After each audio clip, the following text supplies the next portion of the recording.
Hello everyone, welcome to agriculture अड्डा 24/7। Agriculture अड्डा 24/7 पर मैं डॉक्टर मीनाक्षी राठी आप सभी का बहुत बहुत स्वागत करती हूँ बुनियाद सीरीज़ में, जहाँ पर हम पढ़ते हैं बायोटेक्नोलॉजी कंसेप्ट प्लस एमसीक्यू। आपका ये सेशन रहने वाला है, जहाँ पर आज हम जेनेटिक इंजीनियरिंग के बारे में पढ़ेंगे। यानी कि क्या कॉमन स्टेप्स हैं जेनेटिक इंजीनियरिंग के लिए और फेमस एग्जाम्पल्स जो एग्रीकल्चर में हमारे लिए इम्पॉर्टेंट हो सकते हैं, हमारे एग्जाम के लिए इम्पॉर्टेंट हो सकते हैं, उनसे रिलेटेड भी डिस्कशन करेंगे। अंत में हम उन्हीं से रिलेटेड एमसीक्यू सेशन करेंगे ताकि सारी चीज़ें हमारे दिमाग में सेट हो जाएं और जब भी हम आईबीपीएस, एएफओ, यूपीट्रिपलएससी जैसे एग्जाम्स दें तो बायोटेक्नोलॉजी से हमें डर भी ना लगे। So welcome one again to बुनियाद सीरीज, जहां पर हम पढ़ते हैं biotechnology. These classes are useful for every student who is preparing for IBPS, AFO, यूपीट्रिपलएससी, एफसीआई, एजीएम जैसे आपके एग्जाम, जहां पर बायोटेक्नोलॉजी आपके सिलेबस का पार्ट है। Let's get started with the session को हम शुरू करते हैं। सो अगर आपने अभी तक अड्डा 24/7 की एप्लीकेशन नहीं डाउनलोड की है, टू डाउनलोड दिस एप्लीकेशन। इस एप्लीकेशन में बहुत सारे फीचर्स हैं, जैसे कि job alerts, power capsule, daily quiz, all India mock test, which is completely free for you and very beneficial.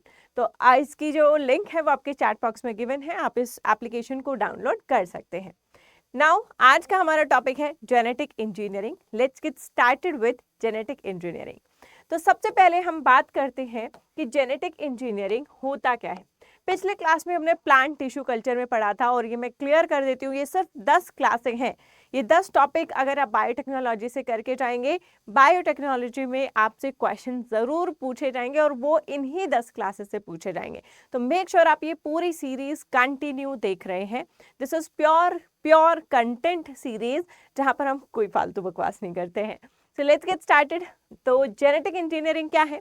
Genetic engineering is the process that uses laboratory based technique to alter the DNA makeup. Genetic engineering किसे कहते हैं? Jeans के साथ engineering करना, इसको हम genetic engineering कहते हैं। तो जीन्स के साथ इंजीनियरिंग करने का मतलब है जीन्स में बदलाव लाना, जीन्स में कुछ भी छेड़छाड़ करना। किसकी मदद से? किसी भी लैबोरेटरी टेक्नोलॉजी की मदद से। ठीक है, इसमें क्या क्या होता है? तो देखिए, जेनेटिक इंजीनियरिंग का मतलब सिर्फ ये नहीं होता कि आप कोई जीन बाहर से लेकर आए और किसी ऑर्गेनिज्म में फिट करवा दें, इसे हम ट्रांसजीन कहते हैं। लेकिन जेनेटिक इंजीनियरिंग में अगर आप एक सिंगल बेस पेयर चेंज भी कर देते हैं तो वो जेनेटिक इंजीनियरिंग है। ठीक है, कोई बेस पेयर डिलीट कर देते हैं या कोई बेस पेयर ऐड कर देते हैं, जिसके मदद से किसी भी जीन को अप रेगुलेट या डाउन रेगुलेट या साइलेंट किया जा सकता है। इसका क्या मतलब हुआ? यानी कि एक जीन पहले से ज्यादा काम करना शुरू कर दे, अप रेगुलेशन। एक जीन पहले से कम काम करना शुरू कर दे, उसे डाउन रेगुलेशन कहते हैं। और एक जीन अपना काम ही करना बंद कर दे, उसे साइलेंट कहते हैं। ठीक है, तो जेनेटिक इंजीनियरिंग से आप किसी भी जीन को अप रेगुलेट, डाउन रेगुलेट या फिर साइलेंट कर सकते हैं। फॉर एग्जाम्पल, आपके अंदर कोई ऐसी जीन है जिसकी वजह से कैंसर हो रहा है। अगर हम उस कैंसर की जीन को साइलेंट कर देंगे तो कैंसर नहीं होगा। तो ये किससे किया जा सकता है? जेनेटिक इंजीनियरिंग की मदद से किया जा सकता है। ठीक है, अब ये शब्द हम बहुत सुनते हैं, जीएमओ। जीएमओ क्या होता है? Genetically modified organism. ऐसे ऑर्गेनिज्म, ऐसे जीव जिनके जीन्स मॉडिफाई किए गए हैं, जिनका जेनेटिक मेकअप मॉडिफाई किया गया है, बदला गया है ना, जिनकी अनुवांशिकी में बदलाव किया गया है, जिनकी जेनेटिक्स में बदलाव किया गया है, उसको हम क्या कहते हैं? जेनेटिकली मॉडिफाइड इंडिविजुअल या जेनेटिकली मॉडिफाइड ऑर्गेनिज्म कहते हैं। ठीक है, दूसरा एक शब्द आता है ट्रांसजेनिक। तो ट्रांसजेनिक और जीएमओ में क्या डिफरेंस होता है? ट्रांसजेनिक में देखिए, आपके जो जीन्स हैं वो बाहर से इंट्रोड्यूस किए जाते हैं। मतलब एक ऑर्गेनिज्म है, उसके पास अपने बहुत सारे जीन्स हैं। अगर कोई बाहर से जीन उठाया और इस ऑर्गेनिज्म में डाल दिया, इसको हम कहते हैं ये ऑर्गेनिज्म क्या बन गया? ट्रांसजेनिक बन गया है। क्या ये ऑर्गेनिज्म जीएमओ भी है? बिल्कुल है, क्योंकि इसके अपने डीएनए में कोई जीन बाहर से आया है, जेनेटिक्स में बदलाव हुआ है, तो ये जेनेटिकली मॉडिफाइड ऑर्गेनिज्म भी है। मतलब जो भी ट्रांसजेनिक होते हैं वो जीएमओ भी होते हैं, लेकिन सभी जीएमओ ट्रांसजेनिक नहीं होते। मान लीजिए कोई ऑर्गेनिज्म है, उसमें बाहर से कोई जीन हमने नहीं डाला, लेकिन उसी के जीन के साथ छेड़छाड़ की, डिलीट किया, कुछ पोर्शन ऐड किया या फिर कुछ पोर्शन चेंज किया जिससे कि उसकी जीन में हम बदलाव लेकर आए। अब यहाँ हमने जीन बाहर से नहीं डाला, सिर्फ जीन में बदलाव किए हैं, तो इनको हम जेनेटिकली मॉडिफाइड ऑर्गेनिज्म कहते हैं। तो चाहे आप जीन में बदलाव करें, चाहे कोई जीन बाहर से लेकर आए, वो सभी प्राणी, वो सभी ऑर्गेनिज्म क्या होते हैं? जेनेटिकली मॉडिफाइड ऑर्गेनिज्म यानी कि जीएमओ होते हैं। लेकिन जिनमें जीन बाहर से आता है उन्हें ट्रांसजेनिक कहा जाता है। तो आप लोग इंग्लिश में जरूर पढ़ते होंगे, वैसे भी आजकल तो प्रीलिम्स की तैयारी जो है आपकी जोरों शोरों पर है ना। तो यहाँ पर आप समझिए कि जीएमओ सभी को कहते हैं, ठीक है, जीएमओ सभी को कहते हैं, चाहे उसकी कोई जीन मैंने साइलेंट की हो, ठीक है, चाहे कोई जीन मैंने अप रेगुलेट की हो, चाहे कोई जीन मैंने डाउन रेगुलेट की हो, चाहे उसमें कोई न्यू जीन आया हो, ठीक है, उन सभी को हम जीएमओ कहते हैं, चाहे साइलेंट की, अप रेगुलेट किया, डाउन रेगुलेट किया या न्यू जीन आया, है ना। सो बेसिकली हम कह सकते हैं all the GMOs are all the transgenics are GMOs, ठीक है, ये आप ऐसे इंग्लिश में पढ़ते हैं ना। तो इनको जिनमें आप नई जीन डालते हैं उनको आप क्या कहते हैं? ट्रांसजेनिक कहते हैं, ठीक है। तो स्टेटमेंट क्या आती है? all transgenics are GMOs but all GMOs are not transgenic, है ना। तो साइलोइज्म में पढ़ते हैं आप, बिल्कुल ऐसे ही इसको समझ लेना है। तो जीएमओ तो सभी हैं, चाहे आपने डाउन रेगुलेट किया, अप रेगुलेट किया, साइलेंट किया या नया जीन डाला, लेकिन जब नया जीन डालते हैं तो ऐसे ऑर्गेनिज्म को ट्रांसजेनिक कहा जाता है। ट्रांस मतलब ट्रांसफर हुआ है, जेनिक मतलब जीन का, जिनमें जीन का ट्रांसफर हुआ है उन्हें जो है ट्रांसजेनिक कहा जाता है, ठीक है। तो ये डिफरेंस होता है आपका जीएमओ और ट्रांसजेनिक्स में। नेक्स्ट आता है आपका रिकॉम्बिनेंट डीएनए टेक्निक, ठीक है। रिकॉम्बिनेंट डीएनए क्या होता है? रिकॉम्बिनेंट डीएनए का मतलब है इस डीएनए में दो अलग अलग तरीके के डीएनए मिक्स हैं, ठीक है। आधा मेरा डीएनए है, आधा इसमें किसी और का डीएनए है, ठीक है, और वो दो डीएनए जुड़ गए हैं, तो इसको हम क्या कहते हैं? इसको हम रिकॉम्बिनेंट डीएनए कहते हैं, ठीक है। Recombinant DNA molecule is a vector into which the desired DNA fragment has been inserted to enable its cloning in an appropriate host cell। अब आप कहेंगे मैम जो आपने अभी भी बताया वो तो इसमें कहीं नहीं लिखा है डेफिनेशन में, है ना। तो देखो अब मैं बताती हूँ ये कैसे लिखा है, एक मिनट रुक जाइए, ठीक है। तो यहाँ पर हर एक सेल में प्लाज्मिड होता है, ठीक है। हर एक सेल जो होता है, जनरली जो बैक्टीरिया होते हैं उसमें अपना न्यूक्लियस यानी कि केंद्रक होता है, उस केंद्रक के साथ साथ यहाँ पर क्या होता है? एक प्लाज्मिड होता है, एक एक्स्ट्रा सर्कुलर डीएनए होता है, ठीक है। इसको हम क्या कहते हैं? प्लाज्मिड कहते हैं। ये न्यूक्लियस से एक्स्ट्रा है ना, और गोल आकार का है, तो इसको हम कहते हैं एक्स्ट्रा सर्कुलर डीएनए, ठीक है। ये एक्स्ट्रा सर्कुलर डीएनए को हम क्या कहते हैं? प्लाज्मिड कहते हैं, ठीक है। अब इस सेल से क्या करते हैं? हम प्लाज्मिड्स को निकाल लेते हैं, ठीक है। तो ये जो आपका सेल है इससे प्लाज्मिड निकाल लिया हमने। अब इस प्लाज्मिड में, अब प्लाज्मिड को क्या कहते हैं? वेक्टर कहते हैं। वेक्टर का मतलब होता है वाहक, ठीक है, वेक्टर का मतलब होता है वाहक। तो इस प्लाज्मिड को हमने निकाल लिया, अब हम इसको क्या कहते हैं? इसको हम कहते हैं ये एक वेक्टर है, जो नाम है इसका प्लाज्मिड, ठीक है।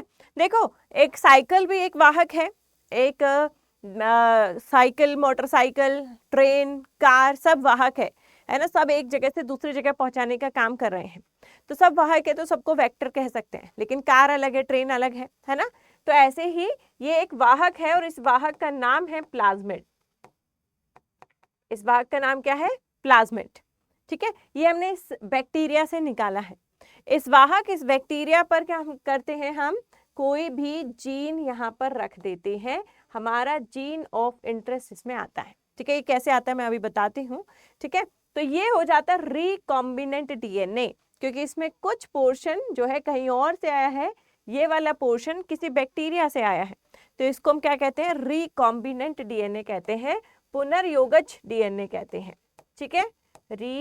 रिकॉम्बिनेंट डीएनए या पुनर्योजक डीएनए, जिसकी योजना दोबारा बनाई गई है, पुनर्योजक डीएनए, रिकॉम्बिनेंट डीएनए। ठीक है, अब ये जीन कैसे लगता है ये समझिए।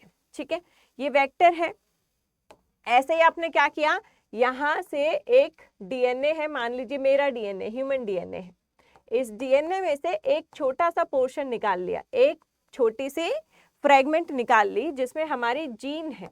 ठीक है, इसको हम कहते हैं जीन ऑफ इंटरेस्ट, जिसमें हमें रुचि है, ये वही जीन है जिसको हम ट्रांसफर करना चाहते हैं। ठीक है, तो इसको हम कहते हैं जीन ऑफ इंटरेस्ट। ठीक है, जीन ऑफ इंटरेस्ट को यहाँ निकाल लिया और अब इस जीन ऑफ इंटरेस्ट को, एक मिनट, ठीक है, हम क्या करेंगे, यहाँ से आपका रिकॉम्बिनेंट डीएनए लेंगे जिसको हमने रिस्ट्रिक्शन एंडोन्यूक्लियस से काटा है और यहाँ पर आपका जो है जीन ऑफ इंटरेस्ट लग जाएगा, ये वाला। ठीक है, तो अब ये देखिए इसमें दो तरीके के डीएनए मिक्स हुए हैं, ये सफेद वाला जीन ऑफ इंटरेस्ट का है, पर्पल वाला वेक्टर का है, तो ये एक्चुअल में आपका क्या हुआ, रिकॉम्बिनेंट डीएनए बनकर तैयार हो गया है। ठीक है, इसको हम रिकॉम्बिनेंट डीएनए कहते हैं। तो रिकॉम्बिनेंट डीएनए में दो अलग अलग तरीके के डीएनए मिक्स होते हैं। अब ये जीन यहाँ से कैसे अलग करेंगे मैम, तो उसके लिए एक एंजाइम का इस्तेमाल किया जाता है जिसका नाम है रिस्ट्रिक्शन न्यूक्लियेज, प्रतिबंधन न्यूक्लियेज एंजाइम या रिस्ट्रिक्शन एंडोन्यूक्लियेज एंजाइम, एंडो भी आएगा साथ में।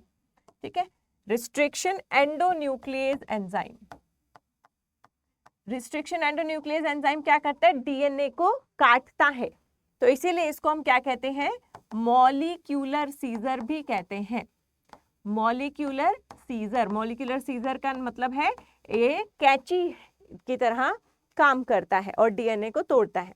ऐसे ही हमने इस प्लाज्मिड में भी एक कट लगवाया है ताकि खुल सके, तो यहाँ पर भी रिस्ट्रिक्शन एंडोन्यूक्लियस की मदद से इसमें कट लगवाया और वो ऐसे गोल था, वो अब खुल गया। ठीक है, कट लगने से वो खुल गया। अब जहाँ से वो खुला है वहाँ पर जीन ऑफ इंटरेस्ट आकर चिपक जाता है। चिपकाने के लिए यहाँ पर आपका एंजाइम होता है जिसे कहते हैं डीएनए लाइगेज।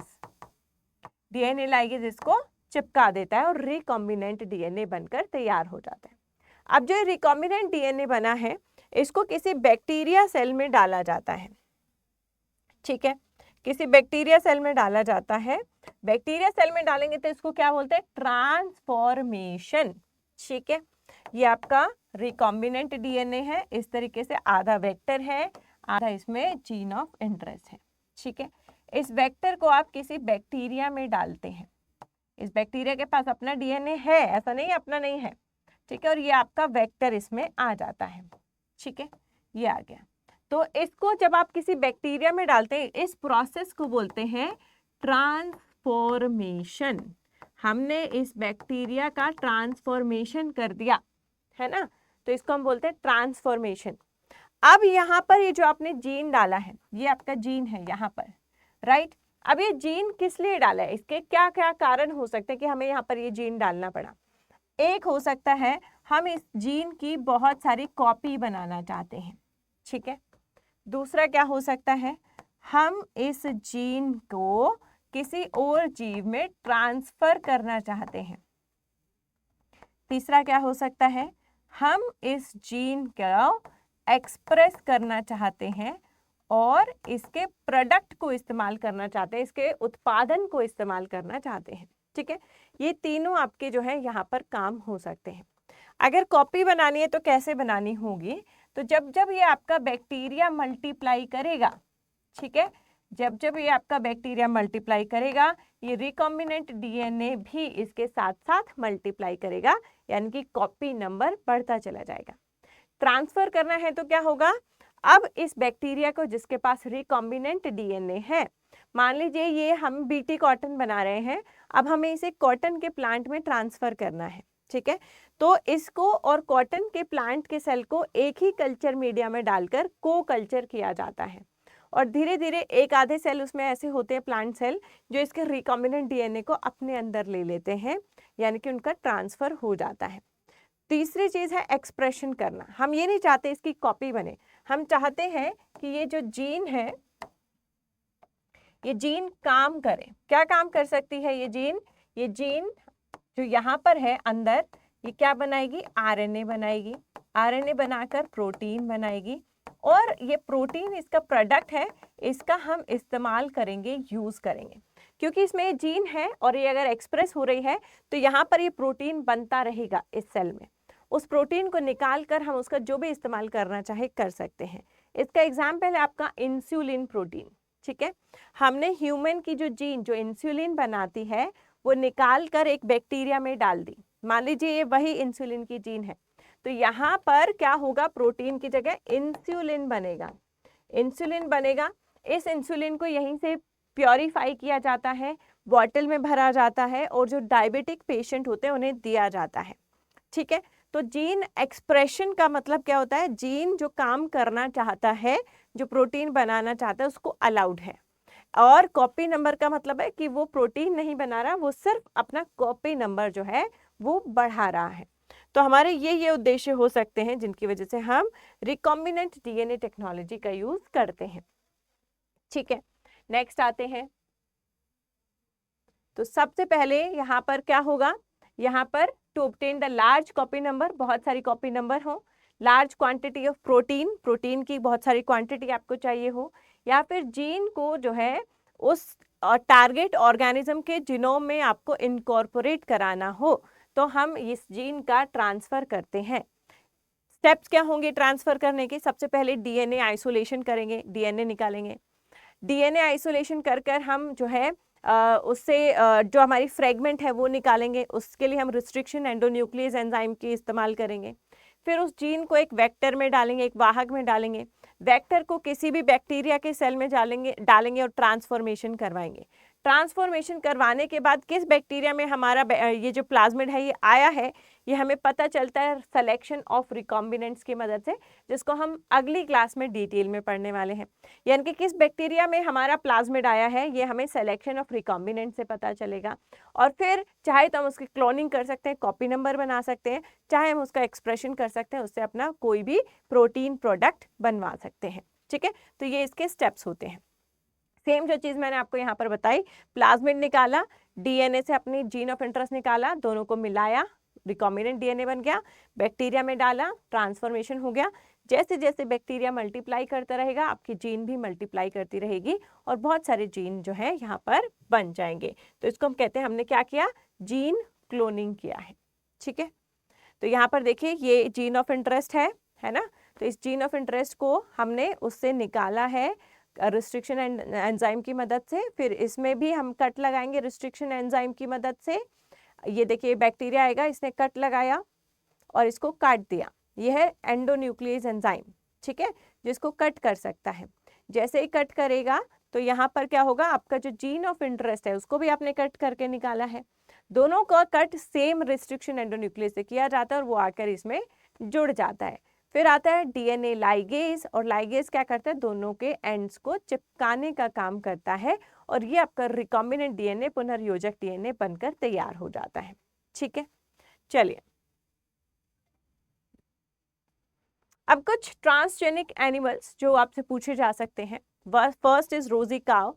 रोजी काव 1997 में बनाई गई थी, और इस काव में क्या अच्छी बात है या किस लिए ये बनाई गई थी, तो इसमें ह्यूमन मिल्क में पाया जाने वाला एक प्रोटीन है अल्फा लेक्ट एल्ब्यूमिन।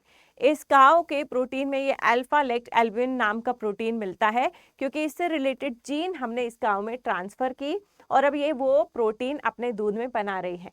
यानी कि नवजात शिशु के लिए हम इस गाय का दूध अगर पिलाएं तो नवजात शिशु को पता भी नहीं चलेगा कि ये मेरी माँ का दूध है या गाय का दूध है। ठीक है, इस गाय का नाम था रोजी। ठीक है, दूसरी आपकी सैल्मन फिश।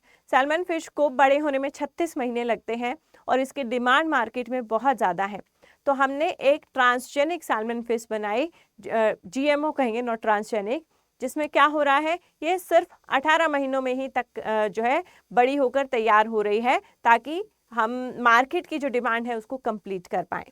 ठीक है, नेक्स्ट ऐसे ही आता है आपका ये चिकन बेचारा, जिसके फेदर्स नहीं हैं, बाल नहीं हैं, क्योंकि जब चिकन बनाया जाता है तो फेदर्स रिमूव करने में बहुत डिफिकल्टी होती है। तो ये फेदरलेस चिकन में क्या होता है, फेदर आते ही नहीं है। इसका जो जीन है जो फेदर बनाता था, प्रोबेबली उसको साइलेंट कर दिया गया है अब इसमें वो जीन बनता है, कुछ प्रोटीन नहीं बनाता, कोई फेदर नहीं बनाता, ये फेदरलेस होता है। अब इसको सिर्फ मार के खाना है, बाकी इसमें फेदर वेदर नहीं हटाने पड़ते हैं। तो ये है फेदरलेस चिकन।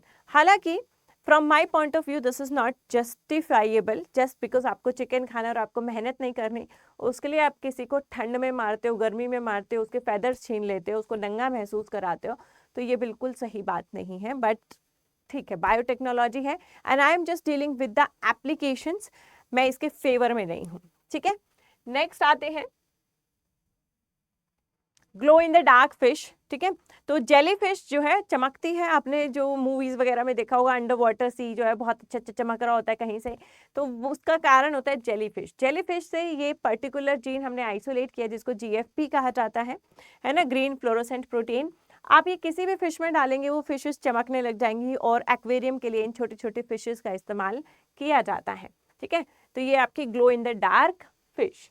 नेक्स्ट आती है आपकी निकोशियाना टबैकम, जो पहली क्रॉप है जो 1982 में बनी थी, जो कि ट्रांसजेनिक क्रॉप है, जिसमें एक जीएमओ क्रॉप है हम ये कह सकते हैं। ठीक है, इसमें हमने जो जीन है वो आपके एल फोस्फिनोथ्रिसिन एक रेजिस्टेंट मतलब एक जीन डाला है जो इससे रेजिस्टेंस शो करे, ताकि इसमें हर्बिसाइड की रेजिस्टेंस डेवलप हो। ठीक है, तो हर्बिसाइड रेजिस्टेंस डेवलप करने के लिए जो है ये निकोशियाना टबैकम एंटीबायोटिक रेजिस्टेंस करने के लिए ये जो है ये जीन इसमें डाला गया था।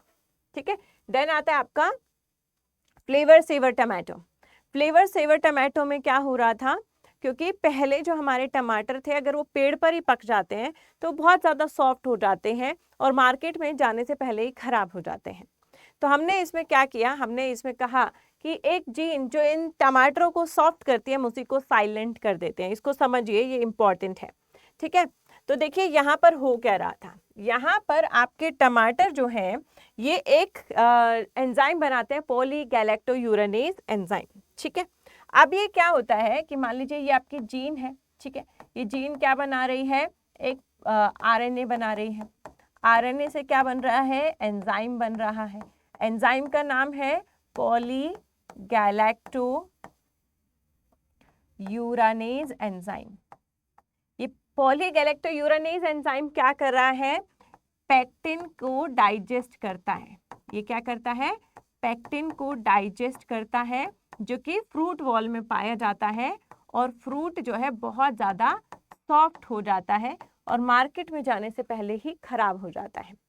तो हम कहते हैं एक काम कीजिए, यहाँ पर जो इस जीन का आरएनए है, ठीक है, आरएनए से एक कॉम्प्लीमेंट्री छोटा सा आरएनए लिया और उसके साथ चिपका दिया।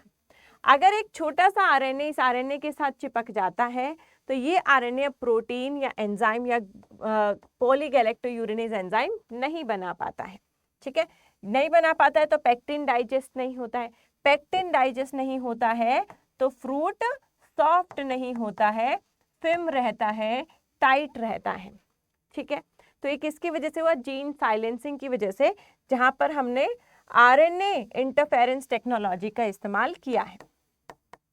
आरएनए इंटरफेरेंस यानी कि आरएनए को ही हमने यहाँ पर ब्लॉक कर दिया ताकि एंजाइम बने ही ना, फ्रूट सॉफ्ट हो ही ना।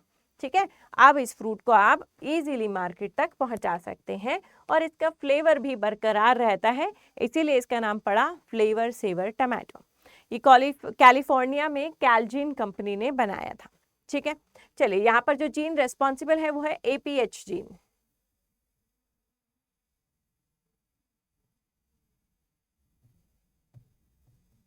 चलो भाई, ऐसे अटक कैसे सकते हो। चलिए, बीटी कॉटन, इसको आप सभी जानते हैं, जेनेटिकली मॉडिफाइड क्रॉप है, जहाँ पर हमने जो जीन है वो बैसिलस थुरिंजिनेसिस नाम के एक बैक्टीरिया से लिया है।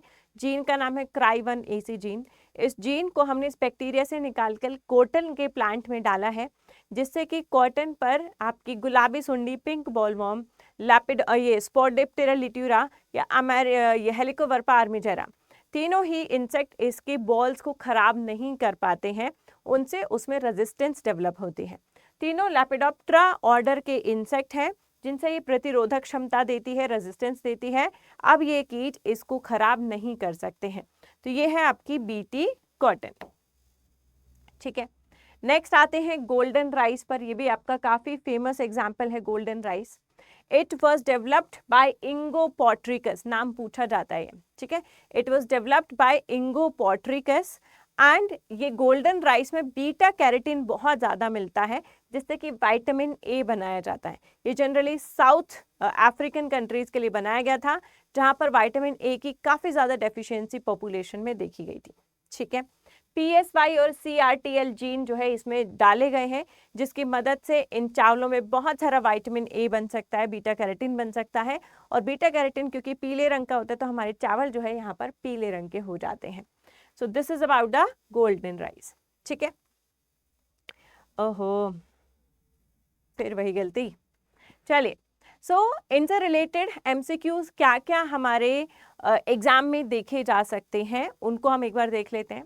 So what is the name of the first transgenic cow. देखो ये मैं आपको बहुत अच्छे से करवा रही हूँ और ये सारे जो आपके क्वेश्चंस हैं वो काफ़ी इम्पॉर्टेंट भी हैं, ठीक है। बस मुझे 1 मिनट का टाइम दीजिए कि मैं इसमें अगर हो पाए तो एनिमेशन लगा पाऊँ, है ना।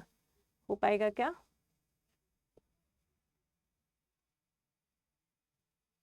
राइट, हो पाएगा। बस आप लोग देख लोगे, बात ये है तो कोई फायदा नहीं होगा।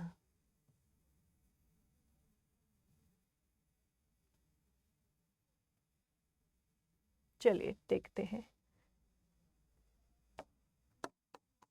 नहीं हो रहा है, ठीक है। What is the name of the first transgenic cow. पहली ट्रांसजेनिक काउ का नाम क्या था? पहली ट्रांसजेनिक काउ थी आपकी रोजी, ठीक है। उस पर डॉली मत लिख कर आना। रोजी थी जिसने अल्फा लैक्ट एल्ब्यूमिन नाम का एक प्रोटीन जो है अपने दूध में बनाना शुरू किया था, जो कि वैसे ह्यूमन मिल्क में पाया जाता है, मनुष्य के दूध में पाया जाता है, ठीक है। सो बी रोजी will be the right answer, ठीक है। नेक्स्ट आपका क्वेश्चन आता है, which protein is present in the milk of transgenic cow Rosie। Transgenic cow रोजी के में कौन सा प्रोटीन पाया जाता है? तो इस प्रोटीन का नाम था alpha lactalbumin. B will B your right answer. Next आते हैं, which gene is inserted in BT cotton. BT cotton में कौन सा जीन इंसर्ट किया गया था? तो बीटी कॉटन में CRY1AC जीन था। अभी जो आप बीटी कॉटन यूज करते हैं उसमें दोनों है, CRY1AC जीन भी है, CRY1AB जीन भी है, लेकिन एट दैट टाइम सिर्फ एक ही जीन डाला गया था शुरू में जो CRY1AC जीन था, ठीक है। तो शुरुआत में पूछें बीटी कॉटन में कौन सा जीन डाला गया था, दैट वाज CRY1AC जीन, ठीक है। नेक्स्ट आते हैं, golden rice was developed to overcome deficiency of which vitamin. Golden rice किस विटामिन की डेफिशिएंसी को हटाने के लिए बनाए गए थे? तो ये विटामिन ए के लिए बनाए गए थे जो कि बीटा कैरोटीन से बनाई जाती है। बीटा कैरोटीन को विटामिन ए का प्रीकर्सर माना जाता है, ठीक है। नेक्स्ट आते हैं, which organism provides green fluorescent protein for GloFish. GloFish के लिए कौन सा organism green fluorescent protein provide करता है? तो ये जो green fluorescent protein GFP protein है ये जेली फिश से लिया गया है। जिस भी फिश में हम ये डालते हैं वो ग्लो करने लग जाती है। एक्वेरियम के लिए साज सज्जा या ऑर्नामेंटल या एस्थेटिक चीज़ों के लिए जो है इसका इस्तेमाल किया जाता है। नेक्स्ट आते हैं, which company developed flavour saver tomato. Flavour saver tomato किस कंपनी ने डेवलप किया था? तो फ्लेवर सेवर टमाटो जो है मॉन्सेंटो नहीं, कैलजीन कंपनी ने डेवलप किया था। मॉन्सेंटो ने बीटी कॉटन डेवलप किया था, ठीक है। तो यहाँ पर राइट आंसर आपका होगा सी, कैलजीन कंपनी ने किया आपका flavour saver tomato. GM salmon fish developed in Aqua Bounty measures in how much time। तो बेसिकली जो आपकी GM सैल्मन है वो कितने महीनों में जो है बड़ी होकर तैयार हो जाती है मार्केट में पहुंचने के लिए? सिर्फ 18 महीनों में, जो पहले से हाफ हो जाता है उसका टाइम, ताकि उसकी डिमांड जो है वो मीट की जा सके, ठीक है। नेक्स्ट आते हैं, first transgenic plant developed in which species. किस स्पीशी में पहला ट्रांसजेनिक प्लांट डेवलप किया गया था? तो पहला ट्रांसजेनिक प्लांट जिसमें डेवलप किया गया था वो था Nicotiana tabacum. So B will be the right answer, ठीक है। Which gene is used to for golden rice in beta carotene synthesis. Beta carotene synthesis के लिए गोल्डन राइस में कौन से जीन का इस्तेमाल हुआ? तो यहाँ पर 2 जीन का इस्तेमाल हुआ। एक थी आपकी PSY जो पहले डैफोडिल प्लांट से ली गई थी, लेकिन बाद में ये मेज प्लांट से ली गई थी। और दूसरी जीन है CRTL जीन। ठीक है, इन दोनों के जीन ज़रूरी हैं, दोनों जीन ट्रांसफ़र होती हैं तभी किसी भी ऑर्गेनिज्म में बीटा कैरोटीन बनता है, अदरवाइज नहीं बन सकता है। ठीक है, नेक्स्ट आते हैं। Genetic engineering can involve, genetic engineering का मतलब क्या है? किसी भी DNA के रीजन को डिलीट कर देना, चेंज कर देना या ऐड कर देना। तो जेनेटिक इंजीनियरिंग मतलब जीन्स के साथ छेड़छाड़ करना, चाहे आप डिलीट कर रहे हैं, चाहे एडिट कर रहे हैं, चाहे ऐड कर रहे हैं। तो यहाँ पर आपका आंसर क्या होगा? D, all of the above will be the right answer. Next आते हैं, name the first cloned animal in the world. पूरे वर्ल्ड में जो पहला क्लोन बनाया गया था उसका नाम क्या था, है ना? तो पहला क्लोन जो पूरी विश्व भर में बना गया था उसका नाम था डॉली द शीप। डॉली क्या थी? एक शीप थी, एक भेड़ थी जो पहले ही जो है क्लोन एनिमल थी जिसको हमने बनाया था। ठीक है, नेक्स्ट आती है, what was the name of the first test tube calf of India. Calf basically गाय या भैंस के बच्चे को कहते हैं। पहला ऐसा काफ भारत का जो कि टेस्ट ट्यूब बेबी था। टेस्ट ट्यूब बेबी का मतलब है इन विट्रो फर्टिलाइजेशन करवाया गया, सीमेन लेकर, एग लेकर अगर आप लैब में आर्टिफिशियली उनको जो है फ्यूज कराते हैं तो उसे टेस्ट ट्यूब बेबी कहते हैं। हमारा पहला टेस्ट ट्यूब बेबी कौन है? तो हमारा पहला टेस्ट ट्यूब बेबी कौन है? गंगा कह रही हूँ, लालिमा है। ठीक है, Lalima will be the right answer. Next आता है, first cloned cow in India was named as. पहली क्लोन्ड काउ का नाम क्या था? पहली क्लोन तो डोली थी, लेकिन पहली ऐसी काउ जिसको क्लोन करके बनाया गया वो गरिमा थी, जो कि NDRI करनाल में बनाई गई थी। ठीक है, और इस काउ को हम देख कर भी आए थे जब हम आई थिंक ग्रेजुएशन में थे, तब हमें NDRI लेके जाया गया था और तब हमें वहाँ गरिमा से मिलवाया गया था कि this is the first cloned cow जिसको इंडिया ने बनाया है और ये NDRI करनाल में ही बनाई गई थी। ठीक है, नेक्स्ट आते हैं, हु वाज प्रथम in the field of animal biotechnology. प्रथम कौन था? ठीक है, तो प्रथम was the first cloned female buffalo. ठीक है, पहली क्लोन्ड फीमेल बफेलो थी जो कि हमने मतलब वो मेल काफ था विच वाज योर अर्लियर लालिमा। ठीक है, तो ये आपका प्रथम क्या है? ये सॉरी फीमेल नहीं, मेल बफेलो काफ था। ठीक है, तो फर्स्ट क्लोन्ड मेल बफेलो काफ जो है ये आपका प्रथम था। ठीक है, तो इनसे रिलेटेड क्वेश्चन बहुत पूछे जाते हैं, डोली से, गरिमा से, प्रथम से। ये बायोटेक्नोलॉजी की मेजर है और ये क्योंकि एनिमल हस्बेंड्री से रिलेटेड है तो कहीं ना कहीं एग्रीकल्चर से रिलेटेड है, तो इनके क्वेश्चन अक्सर पूछे जाते हैं। नेक्स्ट इंपॉर्टेंट आपका BT कॉटन और गोल्डन राइस और फ्लेवर सेवर टमाटो हो जाता है, जिनसे बायोटेक्नोलॉजी के एप्लीकेशंस में से इनसे सबसे ज़्यादा क्वेश्चन पूछे जाते हैं। तो इनको आप अच्छे से पढ़ के जाइएगा, किस कंपनी ने किया, कौन सा जीन डला, है ना, क्या इसका काम था, किस टेक्नोलॉजी का इसमें इस्तेमाल किया गया था, वो सारी चीज़ें आपको अच्छे से पता होनी चाहिए। ठीक है, सो मेरा ये जो सेशन है ये यहीं पर ख़त्म होता है, लेकिन हमारा बायोटेक्नोलॉजी का सफ़र यहीं पर ख़त्म नहीं होता है। बायोटेक्नोलॉजी का सफ़र अभी चलेगा अगली 8 क्लास में, और जहाँ पर मैं ये सुनिश्चित करूँगी कि अगर बायोटेक्नोलॉजी से अगर आपके एग्ज़ाम में क्वेश्चन आ रहे हैं तो वो इन क्लासेस से बाहर नहीं आएंगे, तो हम वो सारी चीज़ें यहाँ पर पढ़ेंगे।